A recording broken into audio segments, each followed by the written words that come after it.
बड़ी खबर इस वक्त की आपको बता दें, प्रधानमंत्री नरेंद्र मोदी ने बिना नाम लिए पश्चिमी देशों को संदेश दिया है, किसानों के हित से समझौता नहीं करेंगे। मुझे पता है, मुझे इसकी कीमत चुकानी होगी। चारा विवाद के बीच प्रधानमंत्री नरेंद्र मोदी का ये सबसे बड़ा बयान।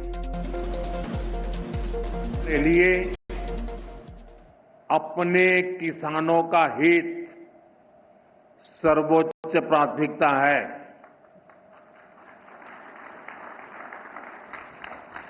भारत अपने किसानों के, पशुपालकों के और मछुआरे भाई बहनों के हितों के साथ कभी भी समझौता नहीं करेगा।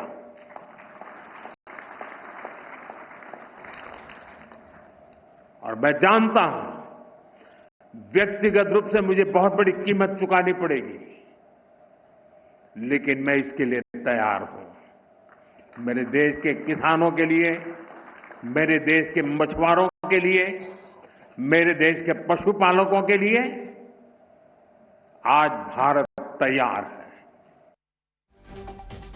प्रधानमंत्री नरेंद्र मोदी ने बिना नाम लिए दरअसल पश्चिमी देशों को एक बड़ा संदेश दिया। अमेरिका टैरिफ वॉर जिस तरीके से भारत से लड़ना चाह रहा है, अमेरिका की कोशिश है कि रूस से तेल खरीदने के बदले वो भारत पर टैरिफ लगाए। अमेरिका चाहता है कि वो भारत के एग्रीकल्चर सेक्टर में पैठ बनाए, और ये भारत कहता है कि हम अपने किसानों के बारे में सोचते हैं, हम यहां के लोकल ट्रेडर्स के बारे में सोचते हैं, और इसीलिए हम अमेरिका को इस बात का एक्सेस कभी नहीं देंगे।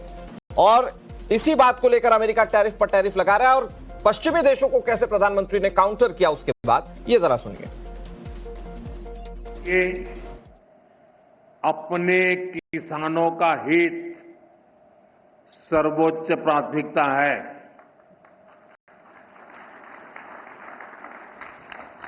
भारत अपने किसानों के, पशुपालकों के और मछुआरे भाई बहनों के हितों के साथ कभी भी समझौता नहीं करेगा।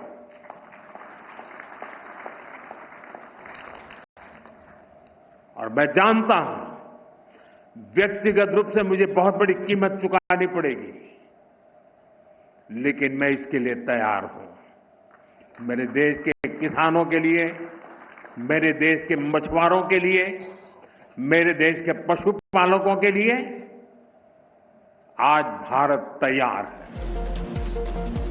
तो अमेरिका से टैरिफ वॉर के बीच प्रधानमंत्री नरेंद्र मोदी ने पहली बार एक कड़ा संदेश जो है वो पश्चिमी देशों को दिया है। ये बयान ये बताता है कि वो ये मान रहे हैं कि एक भारी कीमत चुकानी पड़ सकती है, लेकिन भारत पहले अपने हितों को सर्वोपरि रखेगा।